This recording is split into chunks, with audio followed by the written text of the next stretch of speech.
Are we live? Doesn't Are we seem live? that way. It doesn't seem that way, but it seems like it just decided not to play the introduction today for some reason. Can you imagine? The fuck is that No, about? Huh? I can't. I guess we are live. I mean, what are you going to do? That's it. Oh, No introduction today. We're going raw. You know? Oh, wait, maybe.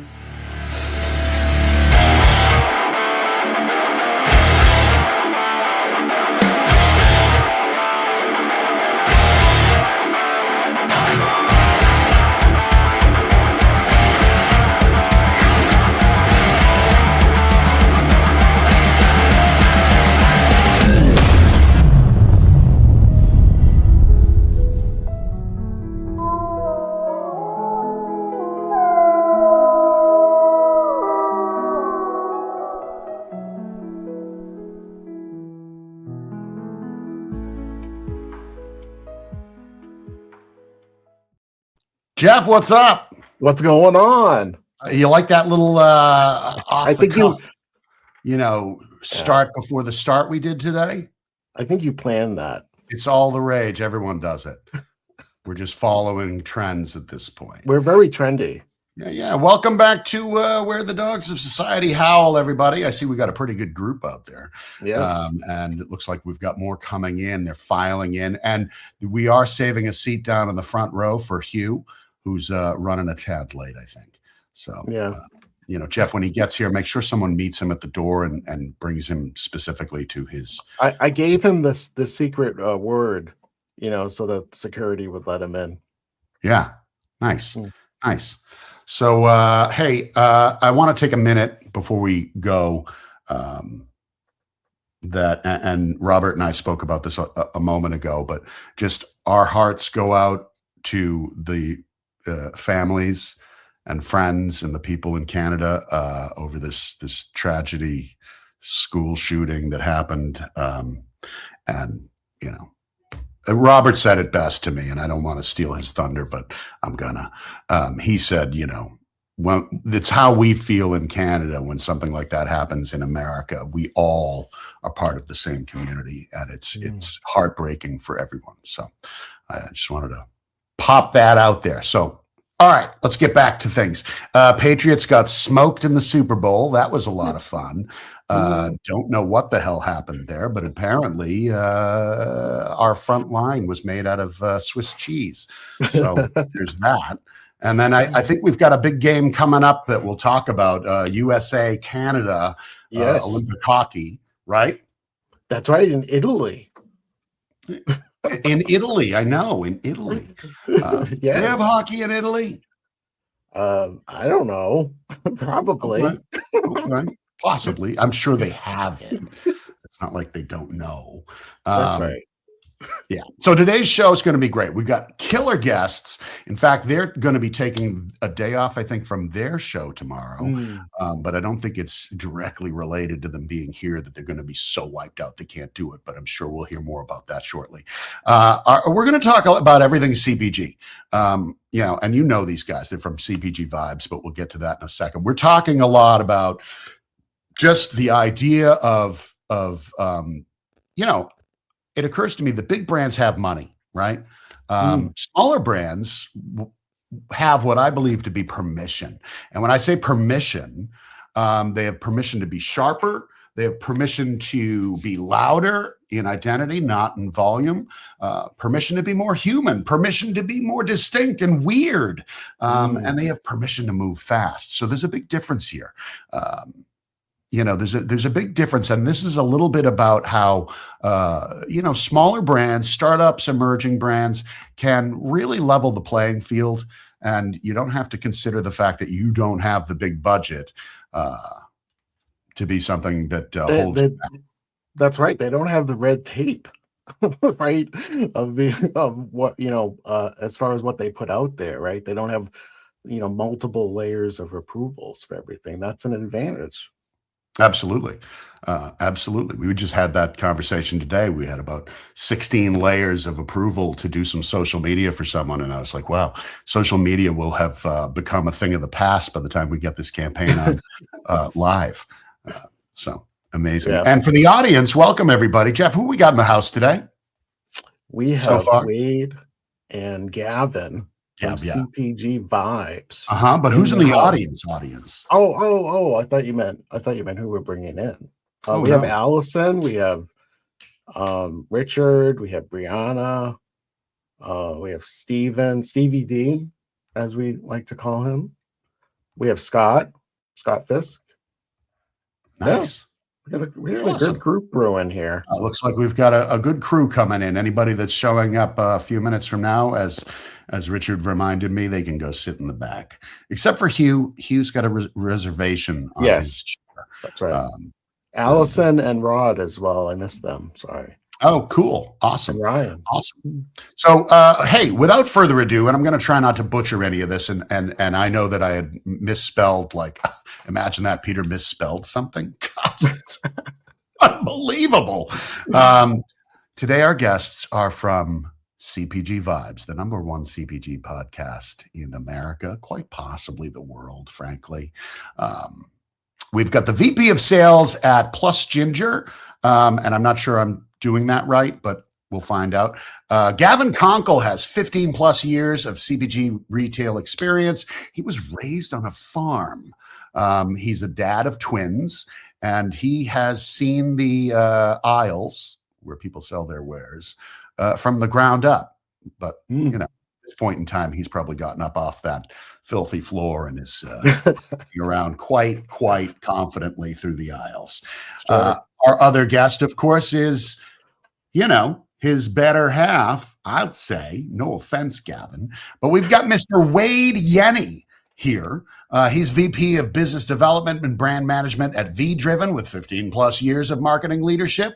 He's got the operator's brain and a brand builder's taste and a body that just won't quit, is what I'm told. So, Jeff, why don't we bring those guys in? And everybody, please put your hands together in your phalanges. Make some noise for Gavin and Wade. Woohoo! Hey guys. Hey, what's up, guys? All right, let's get to the elephant in the room. I've misspelled Ginger like 15 times. Ginger Labs. Ginger Labs. That's it. Yep. Okay. Yep. That's it. All right. Okay. Awesome. And I did get VDriven, right? I got that right. Exactly. Yeah, You did. This you is did one of the well. reasons I can't have nice things. Yeah. So what are you guys? Apologies on the Patriots. I was rooting for them. I thought they were a good story all season. It was. Obviously fell short. Yeah. I don't know. I mean, probably the worst game they played all year, to be honest. It was. And honestly, up until I was at my neighbor's house for the first half, which I found out wasn't a Super Bowl party. It was a ruse for the gals to get together and me to sit with this person's husband and babysit him during the game, apparently. But I told them, I said, this is the kind of game, guys, that I can't stay past halftime. I'll watch Bad Bunny and the whole thing, but I got to get home because I'm about to get real crazy. And I need to be back home. and forth. And yeah. And I really thought right up into the third quarter, I said, you know what? It's a 1-score game. It's a 1.5 score game. They'll just figure it out at halftime. And, honestly, Seattle had nothing. They really had nothing. But they got they were getting stalled left and right. And then when Drake May and the Patriots were making that run and that one series in the third quarter, I was like, hey, this is it. And then he throws an interception and just flips the whole game. It was over after that. Wade, did you have a dog in the race, as Tom Brady would say? I'm a Cleveland Browns guy, so my dog, let's just say, died about week 3, maybe. I don't know what was of preseason. DPOY though, right? You got Miles Garrett. Yeah, that's like second loser, right? I mean, who's named the last 5 DPOYs? Exactly. JJ Watt twice, right? I have no idea. I can't. I have a similar joke for you, and hopefully maybe somebody in the audience can pick up on what I'm putting down. Knock, knock. Who's there? Ryan Phillippe. Ryan Phillippe who? Exactly. Exactly. That's mean. I know, but he's the perfect person for that joke. So I want to thank you guys for coming in today and everybody else for joining us. Can you just start us off by talking a little bit about, what CPG, how CPG Vibes, got started? Alex was part of it, and now Gavin is on board, and you guys talk about so much great stuff. We've been honored to be guests on there once or twice ourselves. And then a little bit about what your individual journey and path to today is. Go for it. Start? Yeah, so obviously the show started, I don't even know how many years ago it was, 2022, 2021, somewhere back there. I don't even know. It was Alex and I, Alex Bear, Genius Juice, good friend, obviously. And the concept was simply to just get together every week and chat. And it morphed into whatever it is today. And today I think, Alex has taken some certainly well-deserved time off for himself and his family. And I went to the bullpen and called in my buddy Gavin, who I've been friend with for years, and he was the first and only person I thought of as far as coming in to join with me. And Gavin and I are just great friends. We talk multiple times a week, if not a day, and just was a natural fit. And I think where we're at now with the show is just to do what we've always done, is get together, talk CPG, provide value in some fashion, whether it's our insights or whoever we bring on the show, and just give back to the community. And it's like a group of friends getting together every Friday, although we're not here tomorrow. Thank you. You gave us an excuse not to be here tomorrow, so we don't want to overdo it with twice in 48 hours. So Right. no, but and as far as individual journeys, my I'm going to let Gavin talk about his, but we're both Midwest guys. I was born and raised in Ohio, and have spent years. He started off in the restaurant industry, graduated into the grocery industry in a weird turn of events, which we don't need to go into. But then have worked spent the last almost 25 years on the grocery side of the business in various capacities in conventional retail, natural organic specialty retail, and now with my current company VDriven, I'm working with brands in a different way, where I'm overseeing our relationships with brands on our brand management side, and then also doing our business development to bring new business into the organization. But we're working with brands that are primarily early stage, mid-sized, and focused again on the natural organic channel, and retailers like Sprouts and Whole Foods and the Fresh Market and Fresh Time, and that's what we do. Yeah, and I'll just add on the CPG Vibes. I think between Wade and I and everybody we talk to, we just want it to be educational and somewhat informative too. Like we've all worked jobs that we either have had really good experiences at or negative ones, and you learn a lot more from like the negative experiences than you do maybe from the positive ones. If you're working for a really good brand, chances are like there's something that's driving that brand and you're just kind of maybe going along for the ride. Whereas like if you're working for an early stage startup, and you guys alluded to it earlier, you're wearing a ton of different hats, a lot less red tape, which means, hey, you might be making some really good decisions, or might be making some really bad ones.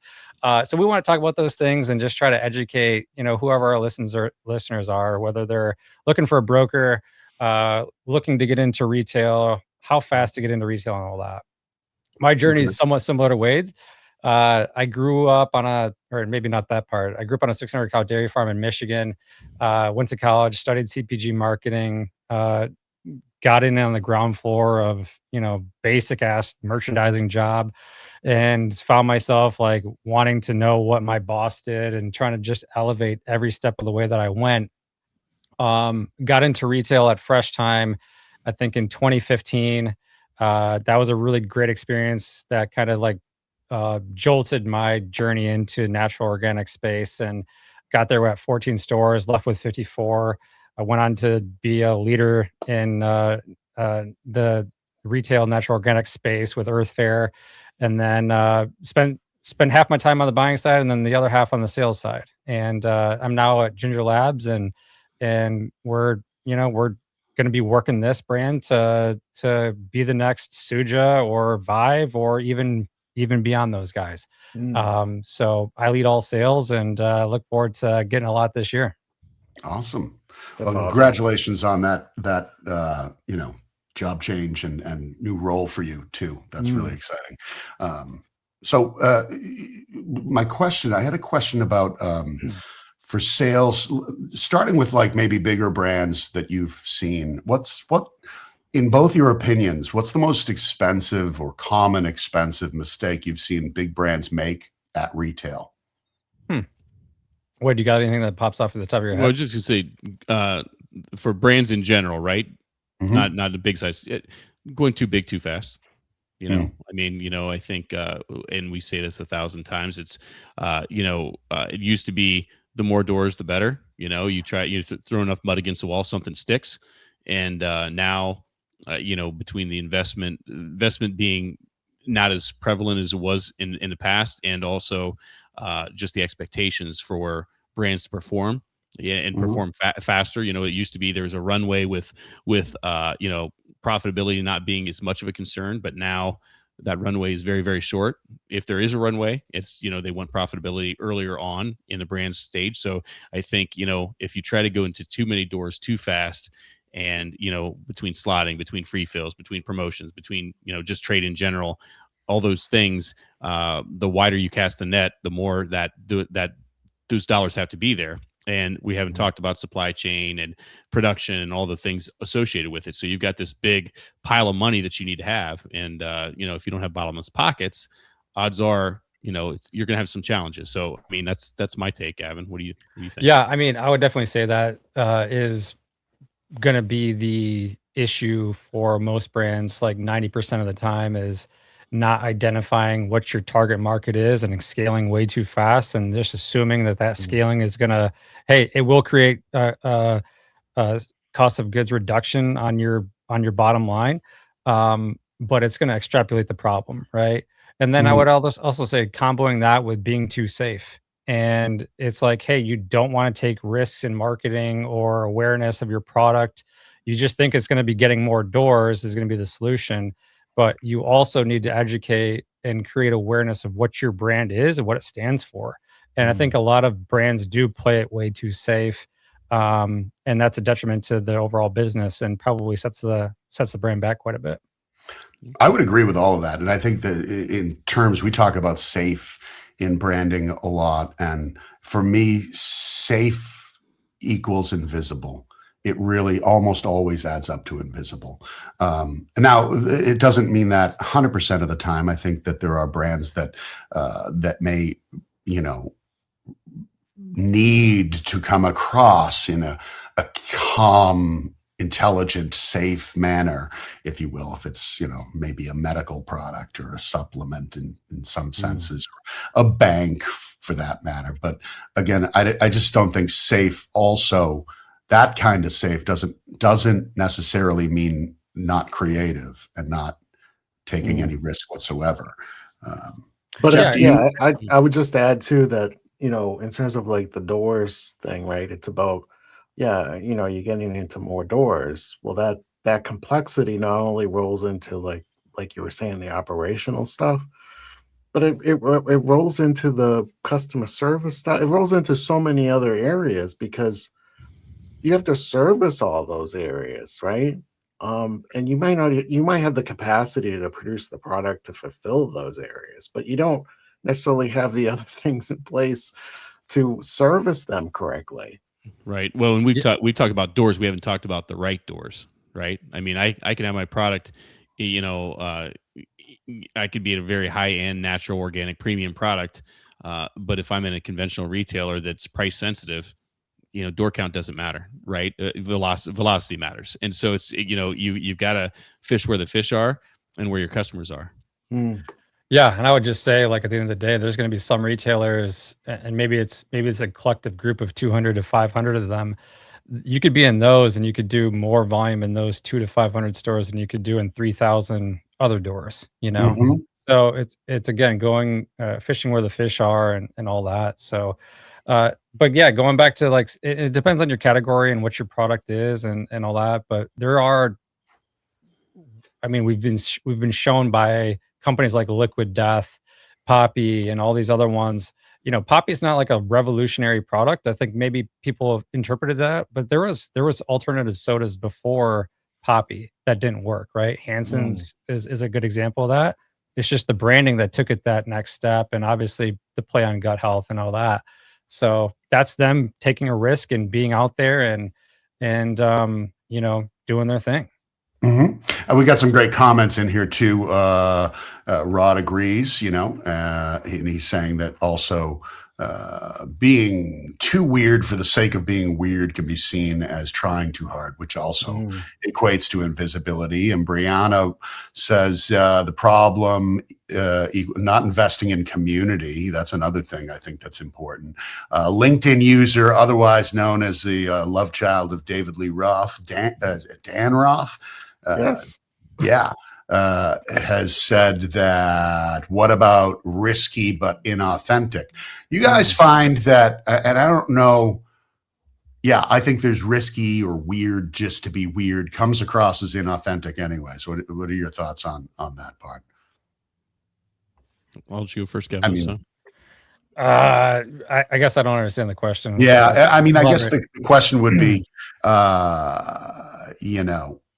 being risky is one thing, but then if you're inauthentic, I think inauthenticity, it's going to come back and bite you. Yeah. Though. Like, I think you have to be original to who you are as a brand and like what your identity is. Because like I would go ahead and gather that almost every single company out there has some type of mission statement or some type of core values that they operate their business by. So if they're doing X, Y, and Z that doesn't correlate back to like their core values or their mission, then it's going to come off inauthentic. I think you can maybe do some spicy stuff, but you got to somehow correlate that back to the identity. And again, I think Liquid Death has done a really good job of that. And obviously everybody knows who they are. But I think if you're doing, snack olives and you're trying to be plain or trying to be really out there and that's not who your identity is, it's probably going to turn customers off, or at some point it's not going to make sense to the customer. Like who are these people and why are they doing this? Yeah. And our good friend, go ahead. I was just going to piggyback on that. I had to look at a post that one of the people that I worked with at the Fresh Market posted yesterday. It kind of ties in with this authenticity part. His post says, after a miserable day of unpacking, I'm establishing a new rule. If you send me your carbon neutral or B Corp product and the samples are in a box full of styrofoam peanuts, it's out of consideration. You're presenting as a steward for the environment. You spend 2 pages of a deck on solar panels and upcycling. Love it. But if you can't ship one box thoughtfully, why would I trust that you can ship 1,000? That's a great point. That's a great point. You're hanging your hat on being authentic with saving the environment and being this environmental steward and whatnot, and you're using styrofoam peanuts. That goes to I don't think I mentioned his name. His name Jim Padelford, who's a good friend and a category manager at the Fresh Market. Okay, and our mutual friend Wade, Phaedra, has a drop in here about originality. She said some wonderful things about you the other day, so I think you got a Venmo her. Thank you. Thank you, Phaedra. Yes, indeed. Checks in the mail, Phaedra. Jeff, if you can pull up Brianna's comment, I think that one makes a lot of sense too. Because I personally have experience with this, and I think a lot of people do just want to get into retail and think that that's it, right? Like you've made it. And I always stress this, but like getting into retail is so much easier than getting the product actually to move off shelf. And I feel like a lot of CEOs, founders, co-founders, whatever, they just want to tell their friends or tell their investors that they're in, X, Y, and Z retailer, right? And like that's the badge of honor. And then what I would say is like that's cool. Like get your PO or whatever, get your first one. When are you getting your next PO? Are you getting that next PO in 2 weeks? Or are you getting that next PO in 3 months? Because if it's every 3 months, that kind of tells you something, right? That's right. Yeah, I think of that sometimes. I see the videos, of founders, and it's not that I'm not happy for them, but they're dancing in front of the storefront, and I'm thinking that if it was me, I would be dancing when the second order or third order was put in. Yeah. That to me is like I'm really in the store. They've ordered it twice now. Right. Yeah. And like from my side, on the sales side, it's like I love seeing that first PO, but I'm counting every single other PO after that, because that's where I start making my money, right? Like that's where I know that something is happening with the brand and I can take pride in it. If I'm on the sales side, and obviously I've job hopped a little bit, there's reasons for that. And like there's, sales is always going to be the first point of blame. We can't really get the product to move, right? That's like a marketing function for or something with the packaging popping off shelf. And if you're getting a PO once every 3 months or once every 6 months from a large customer, I mean that's not exciting to me. Right. Hey, Ginger Perry has a great question here. I'd like to get it answered before we bring in our good friends from north of the border. She's asking, do you spend to promote at a retailer at half distribution? Is that too risky? Is that I'm not sure. Not sure I mean, follow. I'm guessing, and I don't know if this is a right guess, but I'm going to guess if we're talking, if you have 500 stores, a 500 store chain, you're only in 250 stores. If that's the case, and I don't know that that's the case, but if that is, I'm guessing that's for a reason, meaning, they might have different size planograms and might not have the capability in putting in all 500 stores. And in my opinion, if you're on the shelf, you owe it to see the velocity through, and so that means promotions, that means TPRs, that means doing whatever you need to, digital coupons, social, whatever you need to do to move that product, because I would think the end goal would be to get to 500, and to get to 500, you have to prove that you're better than the other items that are on the larger sets at the other 250 stores, right? And so you have to move that velocity story. Yeah, just to piggyback off that, like if you're, let's say in the yogurt category and you're not promoting, that yogurt category has got multiple yogurts on promotion every single week. And most customers shop where the sale tag is at, depending on the retailer, but majority of people are going to buy when it's on sale, or be more inclined to buy when it's on sale. So if your stuff is sitting at $1.99 or $2.99 every day in that category, and there's 3 for $5s and 5 for $5s and all that, like you are going to be treading so far behind the category in sales that category manager is not even going to look at your product when it's come time for the review. But when I think a brand has a solid, clear, really razor sharp, clear story, I don't mean their about story. I mean their story, their messaging that's locked down to the signal that they're giving out to, the buyers. They don't need to discount so much. They don't need to play that game. People will buy it, and I think. Anybody else hear that? I did hear that. You know what that means? What does you know that what mean? That means? I don't know what the fuck that means. Now, I think we've got our guests already. Robert Cogan. Robert Cogan. Cogan has succeeded. Cogan has just returned. Welcome to Making Things Happen with Robert Cogan.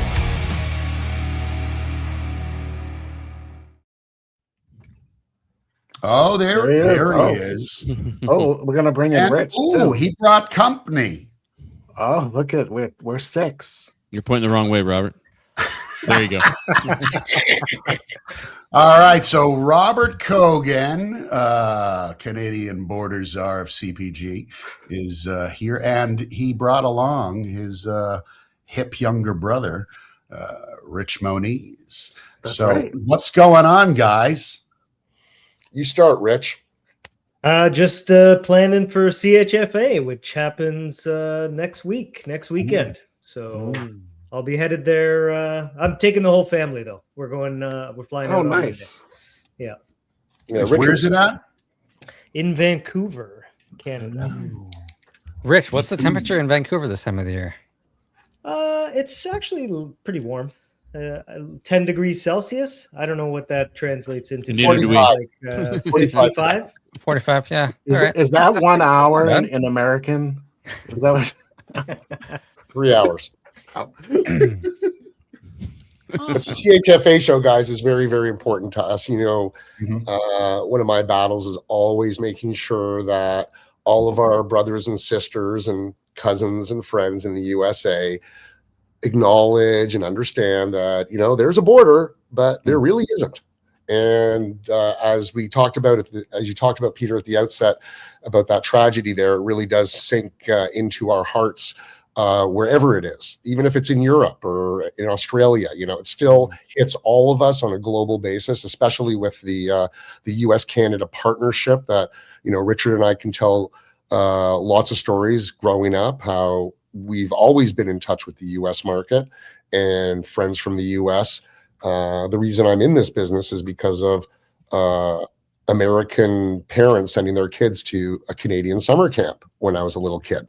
So the connection is great. But what I want to focus on and answer your beautiful introduction of what's going on with Robert Cogan, Richard sort of nailed it. We're really stoked for the show next week in Vancouver. And I'm not sure if many people know, but like Expo used to have the Expo West and the Expo East, right? We've got the CHFA West in Vancouver, and we have the CHFA East in Toronto in September. It's a regular routine. So I guess there's 100 things to talk about with respect to the CHFA from Richard's perspective and the incredible service that he provides for brands to learn more about their packaging, how it hits the eyeballs of the consumers in the retail setting, on the websites and everything, and the other 25 steps below and above on the vertical. But to narrow it down to what I think the most important thing to say about the Canadian market is that expression that we use often called white space. When you have white space, that's where a brand or a new line from an existing brand really should focus on. Even if the bigger targets are there and the relationships are there, there may be a chain or a food service opportunity that does not have a full set of healthy granola products that are organic or are following a trend. I think of some of those yogurt companies from around the world that have just like shown up in our market and taken over, that are from Europe. Swedish Bear Bells is an example in the protein bar market, which I'm learning a lot about as we're moving IQ Bar into a lot of channels into Canada. But the white space thing is really coming to the forefront with the Melting Forest progress that we're getting, because we're finding that there's so many opportunities. We have to choose which ones we're going to invest in, because say there's 15 because of the white space. So I really want to emphasize that and, knock it over to you guys on what you think about that white space opportunity, because you guys have it in the US. You're like really 30 countries in one country when it comes to population centers and target markets. But I really am excited about capitalizing on the white space we have in Canada. And I always tout the Greater Golden Horseshoe, the Buffalo-Toronto corridor. The Vancouver area is referred to as Lower Mainland, because we have Vancouver Island. Victoria, British Columbia is the capital of British Columbia, and the island has its own incredible community and market. But the Lower Mainland market, there's this little ski resort some might have heard of called Whistler, the highest vertical in North America, Whistler Blackcomb. That's a couple hours up the road. Richard might be taking a drive up there with the kids next week. And so that's my big thing that I really want to focus on, that the CHFA show next week.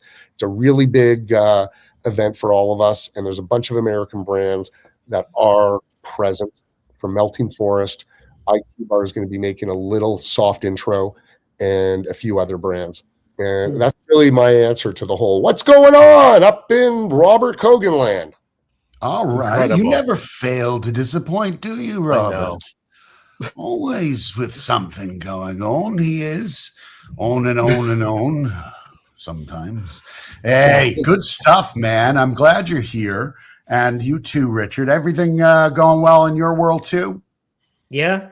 I wish I could be taking a trip up to Whistler, but the youngest daughter, she's only 3. She's just got on skis this year. I don't think she's ready for the highest vertical yet. Yeah. Now, a little later on tonight, I plan to become the highest vertical in North America. So stay tuned. Hey, I got a question for everybody here. I want to ask, what your opinion is on the best small brand advantage you've seen that can translate into real velocity. I would just say, I think it goes back to the red tape, right? when you do work for a larger company, like you could have an idea and maybe you got to get that idea pitched to your director and then the VP and then maybe final sign off by whoever's, over that department. I think you can have a ton of success moving quickly, and making those decisions to maybe benefit your company. But then also, like, obviously what I said earlier is like, you can also create that risk as well, where it's like, hey, maybe that's actually detrimental to the brand. But I would say just the more removal of red tape so you can make decisions faster. But at the same time, like if you make that decision and see it doesn't work, have you given it enough time to make it or to see it through? Like, did you give it a month? Did you give it 2 weeks? Did you give it 6 months? At some point, you do have to figure out when do I pull the plug on this and then pivot off of that. So I would just say red tape. Yeah, I was gonna go right off that. Just say being nimble and the ability to iterate and make changes. Which goes hand in hand with the red tape, right? And I always use the example of we work with a lot of newer brands, and if they get feedback from picking on my old stomping grounds at Jimbo's, a 4-store chain in San Diego, probably not going to blow up your business model, your packaging, anything like that for feedback from 4 stores. But you get that same feedback from a 500-store chain, your eyes are probably open a little bit. And, and until you get that feedback, you might think your packaging, you guys are the experts. You might think your packaging is great and all those things. And then you get your packaging in front of someone that says, hey, if you tweak this or tweak that, I'm going to give you a yes. Suddenly you're receptive to change that packaging, right? And I would just add that to Wade's point is it's better to have all that stuff happen to you when you're small versus when you are either a 500 store chain, 300 store chain, or $100 million company, because obviously will open up some eyes, whether it's investors or board members or so on and so forth. Right. Okay. I always refer to that as Go ahead, Jeff. No, I was going to say the risk is greater, right? Like you're a big company, you got shareholders involved and stuff. Right. Like you don't have that. You don't have that as a smaller company because you can if something isn't working or if something rubs somebody the wrong way or something, you can pivot easier. Mm-hmm. Yeah, I think that's part of the analogy I use as far as like, a band goes on stage, they sound check, they tune up before they let the audience in and perform. It's best to get all that stuff out of the way when you're small and you're not under such a microscope. And this is a question maybe for Rich, but anybody can weigh in on this. I said, if I can add, it is funny because a lot of companies don't do that sound check until like they're 5 years in. And it's like, dude, do that sound check literally the first 6 months, first year, first 2 years. Yeah. Don't wait until it's like too late. Cause like you're 5 years into it, man. Like that should be when you're figuring your stuff out. Like, hey, do we have something here? If you still know if you have something after 5 years, like, I don't know what the percentages of winning is at that point, but it's probably pretty low. Yeah, that is a great point. And, that's why, if a band gets 5 songs in and the lead singer's monitors aren't working and he sounds like a wounded pigeon on stage, it's a little late. Everyone's already kind of made their decision that you suck, or I want my money back. This isn't what I paid for, Vince Neil. So that leads me to ask maybe Richard and anybody else that wants to weigh in. What do you think is the one packaging mistake? Because this is where, there's less red tape. So that means maybe there's less checks and balances. I don't know. What's the one packaging mistake that kills consideration instantly? I will say that for smaller brands, especially, they hear a lot of feedback in terms of, from doing demos and things like that. They hear a lot of feedback that we want to see this on the package. We want to see this on the package. And then they put all of those things on the package. That's a sure way to get lost. Putting everything that everyone wants on the front of your package is a sure way to get lost. And another point too, it's funny when you talk about iterating packages and iterating designs. I worked with major CPGs back in my past life, and their version of iterations is, let's flip the chocolate bar mirrored on the package, you know, versus this way, versus like a smaller brand, their iterations are radically different, right? And you can learn so much more from having such different designs that get tested on a shelf. And it's like, okay, well, this one was much quicker to find on the shelf, but this one's a lot easier to understand. So maybe we blend those two things, right? Yeah. If I was an emerging brand, or if I'm just starting a company, I'm going to do a really good mood board of who's in my category. Who are the top 5 brands in my category, and what does their packaging look like? Because I'm going to guarantee you that those top 5 brands have a very similar flow of style or whatever. So they're communicating something, whether it's the way they're communicating the ingredients. If there's 5 ingredients, they're communicating that. What style of product it is. If it's an energy drink, are they winning with pictures of fruit on there? What style of pictures of fruit on there? Because people shop with their eyes, they eat with their eyes. They want to know what they're drinking, and their eyes correlate to that fruit or a vegetable or whatever that's on the side of that package. Then you got to understand what the call outs are. Like, what are your hero call outs?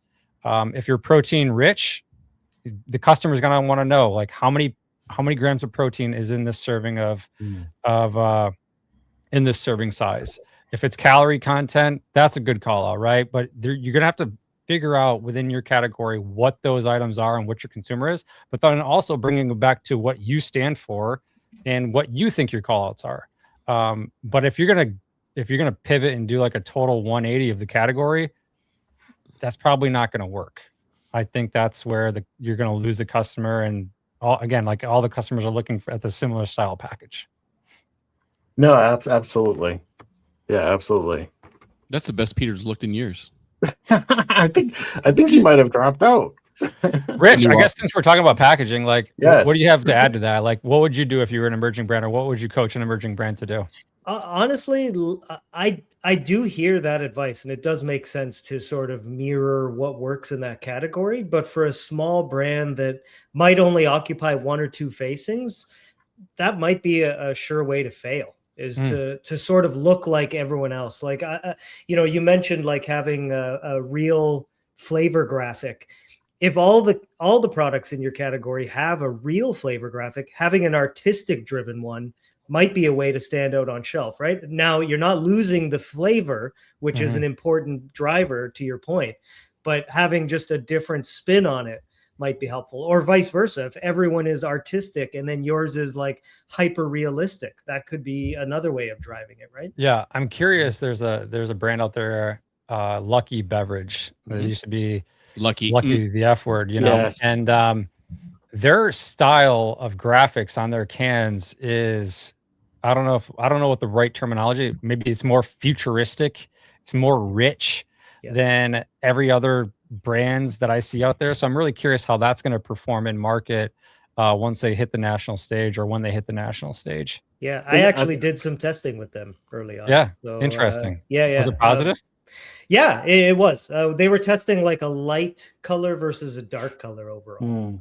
But yeah, it was, I think the original one too, it was the text was sideways, which can I think be problematic, but you could talk to that a little bit too, Rich, is that, it looks cool, but are people reading it right? Yeah, I get that a lot from brands coming from DTC, where, you have all the time in the world to look at the design on a website, but as soon as you show that vertical text on a shelf, it can be detrimental. I've seen some that do it well, but it honestly, because it just takes so much longer to process. So you can see like in a gaze, the time it takes someone to read that, they're already missing other things. Well, you know what it is? They're thinking, should I read it from the bottom up or the top down?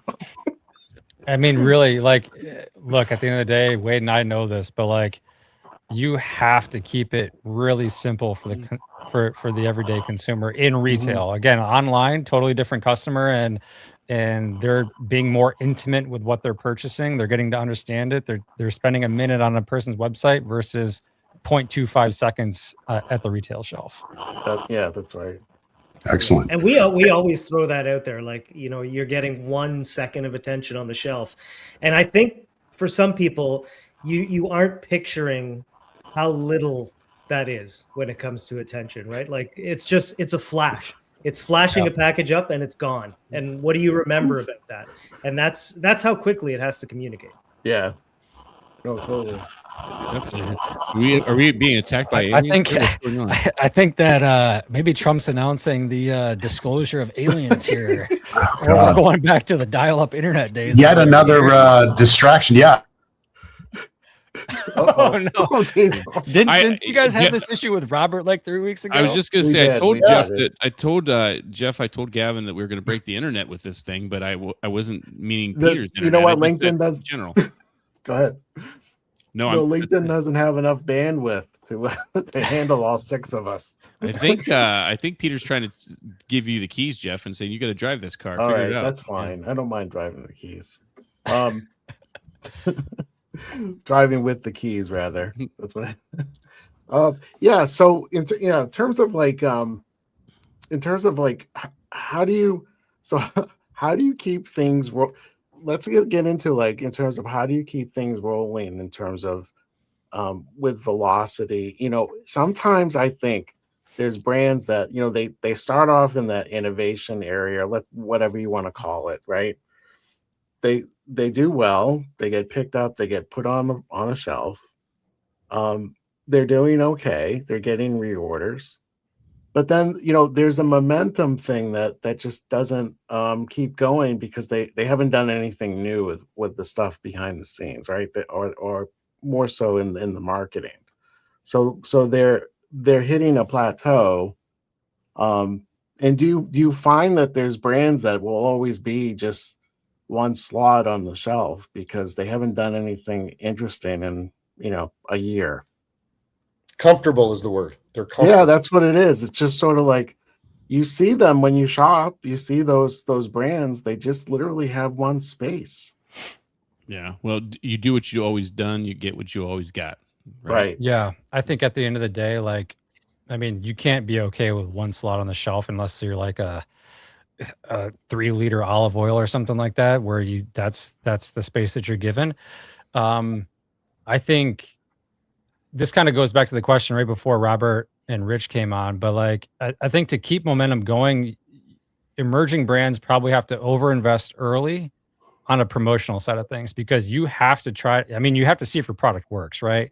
If you're doing promotions and you're seeing a spike in velocity and a new spike in base sales after that, that means you're getting customers coming back and trying your product or buying it again. And then if you run that next promotion and your base sales increase again after that promo, guess what? You got more customers. You got to keep that momentum going.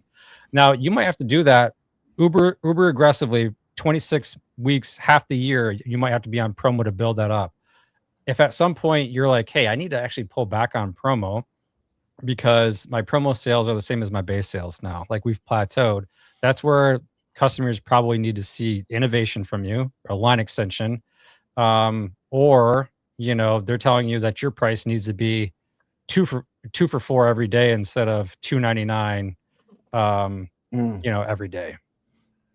Yeah, you know where I see there's also this cycle too. I shop at Market Basket where I am, and I'll know like it's every 2 weeks that I'll buy a product that I always buy because I know that it will be on sale every 2 weeks. Yep. So you've been trained at that point, and that's what a lot of retailers do is they train you to wait those extra 2 weeks because, hey, guess what, Jeff, instead of picking up one, maybe you're picking up 4, right? Yeah. And so yeah, it's like word to the people at Rayo's, we're not paying $7.99 a bottle anymore. Yeah, and look, that's probably going to be reflective in the data too, right, Rich? Yeah. You know, it's a vicious cycle though, because I mean, coming from a conventional background where, you know, I was the guy running weekly ads and doing exactly what you're talking about, but the retailers are much as responsible for that as the brands are, because using your Rayos example, they're overlapping year-over-year numbers. And guess what happens? They ran a $4.99 for Super Bowl this year. They've got to make up that volume next year because the Gavin, the salesperson, has to be responsible for those numbers. And there's no way he's going to make up that volume if he doesn't do the same thing. And so it's just this constant regurgitation of. I mean, I left that conventional world 7 years ago, or well, not necessarily, probably 5 years ago, but I can still to this day tell you probably within 75%, 80% of what's going to be in a holiday ad for the retailers I worked at, because it's the same stuff every year. For Thanksgiving, you're going to see stovetop stuffing, you're going to see Heinz gravy, you're going to see Ocean Spray cranberry sauce, you're going to see, and on and on and on and on. It's the same thing for Easter, it's the same thing for holidays, Memorial Day, July 4th, but we've created this thing, but Gavin's exactly right. We've trained that this is what happens, right? This is what it's going to be on sale. This is what the price is going to be, and yeah, it just keeps going. Yep. Right. Absolutely. Yeah. Oh, yeah. I think he's gonna try to get back in here. Hold on. Let me see if I can. Rich and Robert. So when do you guys fly out or drive? I'm assuming flying. Obviously, that'd be a hell of a drive. When do you guys, it'd be like a 4-day drive. Thursday. For me, it's Monday. I'm heading out Monday. Do some touristy things out there before. And then is that Friday, Saturday, Sunday show, or how does that go? Friday setup. Do some events on Friday afternoon, evening, and then Saturday and Sunday is the big show days. Cool. And then just from like a context point, because like we were talking about Expo West too, like what's the difference in size and show? It's one hall, not 5. So more like a Unify KHE type show, but it's so so big. It's big enough where you've got to plan out your lawnmower strategy to make sure that you get to where you go and take advantage of it, and try to maximize as many of the encounters as possible, and really try to filter out the glad handing trade show raw stuff, and try to find the transactional partnerships that are there that need each other. There's brands, there's service providers. Richard's focus is a lot different than mine. I'm really focused on promoting the melting forest. We've got IQ Bar coming out in bilingual packaging with 3 SKUs. They're in Costco right now, and we're working with IQ Bar in sync and alignment to make sure that their launch in Walmart and Amazon coincides with some launches that we already have planned with some retailers. Some retailers are okay with all the English-only SKUs, and others require the bilingual, some of the larger ones. So with the show, I'm going to be more focused on the Melting Forest booth right across from our health and wellness distributor. And we're going to try to turn it into a bit of a selling environment as opposed to a show and tell. We talked about selling shows, I think, last week on your podcast when we referred to the LePerry show. Yeah. But Richard, you should explain what because your approach is a little Robert, just another question that I have from the sales side is like, what retailers do a lot of the major retailers in Canada go to this show? And then who are those retailers? Okay, well, the retailers in Canada, there's a diagram that I've posted a couple times. You've got 4 majors. You've got Loblaws, Metro, Sobeys, and Save-On. Underneath those 4 headings are 20 to 30 sub chains, just like you guys have with Albertsons owning everything, Kroger and all their subs. Then you have all these other retail chains. You have Healthy Planet. You have onlinewell.ca. You have London Drugs. Confusing because London's between Detroit and Toronto, but London Drugs is a West Coast drugstore chain in the Lower Mainland and throughout the British Columbia, southwestern region. And it's pretty structured, but there's also these other independents in the Toronto market, the Montreal market. So it's hard to answer your question, in a minute, but the type of, you're going to get the buyers from the big chains doing their cruise buy, right from Costco all the way down to an independent nutrition store, which we experienced in many times at the Toronto show last September, which germinated and grew into a really good relationship with that nice lady at the Windsor store that I was posting about last week. So it's a range, Gavin. It goes from independent to massive chains. But your question about who shows up, It's usually most of them, but usually you hear every year, oh, Sobeys isn't going to Expo or going to CHFA. Well, and then Expo's the next week too, and I think I've seen a lot of those guys at Expo too. So that's a lot of travel back and forth for those guys. Yeah, and they try to choose sometimes, and they pick one or the other, and but it shouldn't be missed. If you are a brand that is growing, the reason if you are missing it. I know that Nana Shake, a very great brand by Tamara and Yazid, they're making great progress. They're not going to be at the Vancouver show, but that's because of the success and the growth they have all over the place. So they've got to stay focused. Sometimes the show isn't the right thing to do.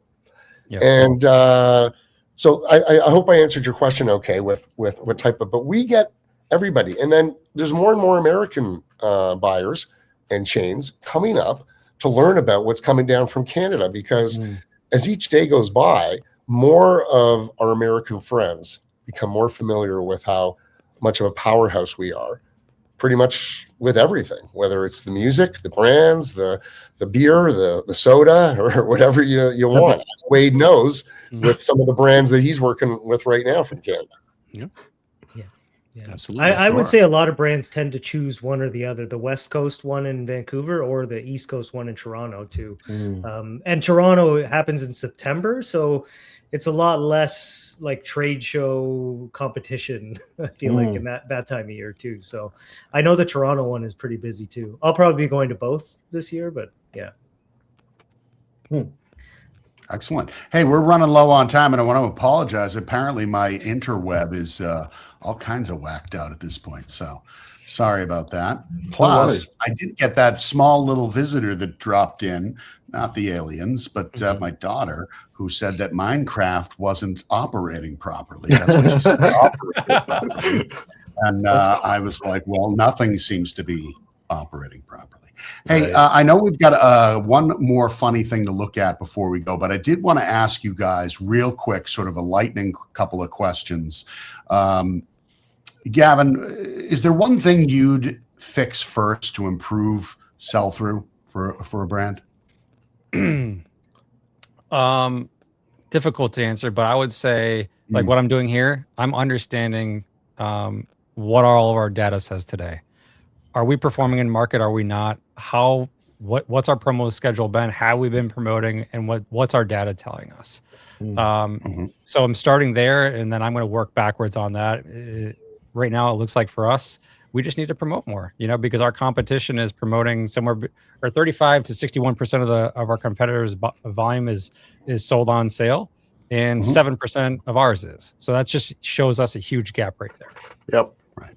Oh, okay. And for Gavin, I'm sorry, and for Wade, is there a myth you can think of off the top of your head about CPG marketing that should really be dead and buried? A myth. Yeah, some kind of a assumption, maybe even better to say. Well, I think we talked a little bit about it on the show. I think the assumption is that the win is when you get in the store. Yeah. Okay. The work begins when you get in the store. The win begins when you start going out the front door, not in the back. So, right. Yeah. Well said. Yeah. Yeah, I'd like to give a shout out to Juliana at Balloon Sparkling Water, because she put me in contact with a company called Butterly. And what Butterly and I are talking about, we're going to continue talking about it at the show next week, is a system by which when we get on the shelf, to help us not only get off the shelf, publicize the position on the shelf in whatever neighborhood there is, support it with some targeted social media marketing, and give some incentives to get to the store. But you need a little artificial bump to get the velocity going and get the word out there. So thanks to Juliana from Balloon for connecting us with a company called Butterly. I'm going to be talking with Andrew and Ben out in Vancouver next week. And a big shout out to Darwin Fulfillment, who we're really excited about hooking up with and getting our products into for distribution across. And the Sober Market and the Pacific Health website that we're going to be launching in the next month or so. I'm really excited about those things. Rock and roll, brother. Rock and roll. Hey, Jeff, you had something that honestly, I think it came from Gavin, and it's just too funny not to like look at. So let's introduce that section we call we'll shoehorn it in. And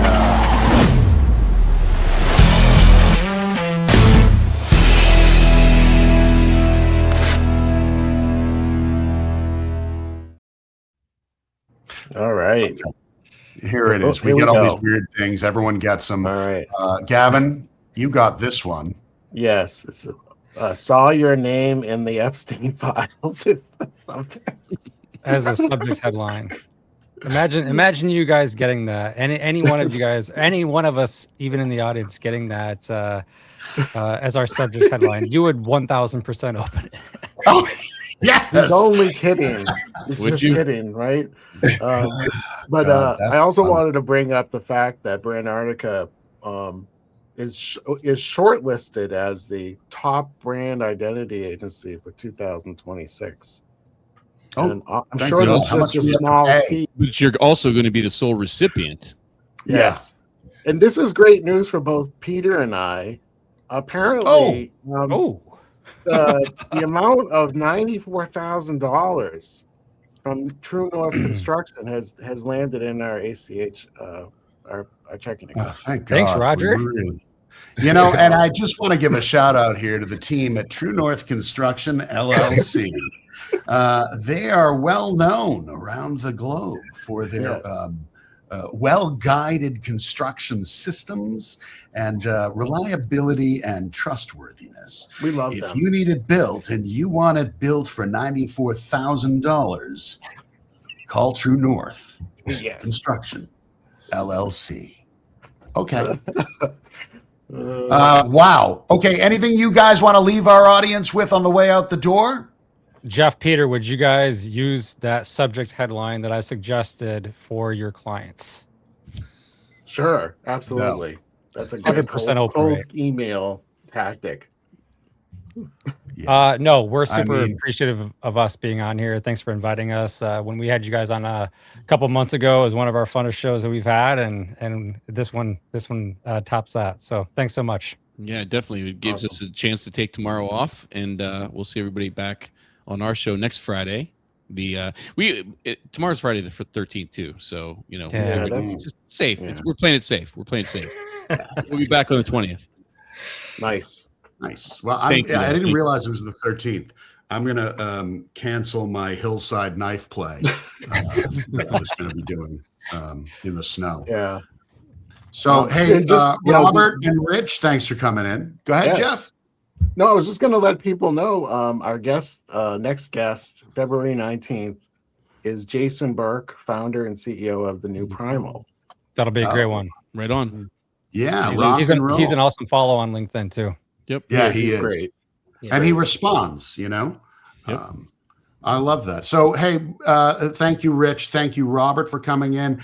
Wade and Gavin, can't say how much we appreciate you guys. Thank you again for taking the time today. And I want to leave everybody with the idea that, especially when you're a smaller CPG brand, if,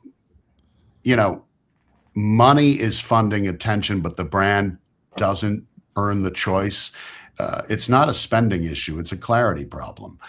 And once you've got your story straight, distilled, clear, laser sharp focus, it feeds everything else. It feeds the design of the packaging. It feeds the website. It feeds your social media campaigns. And people stop debating whether or not, if I can't get a BOGO on this, I'm not going to buy it. They don't care.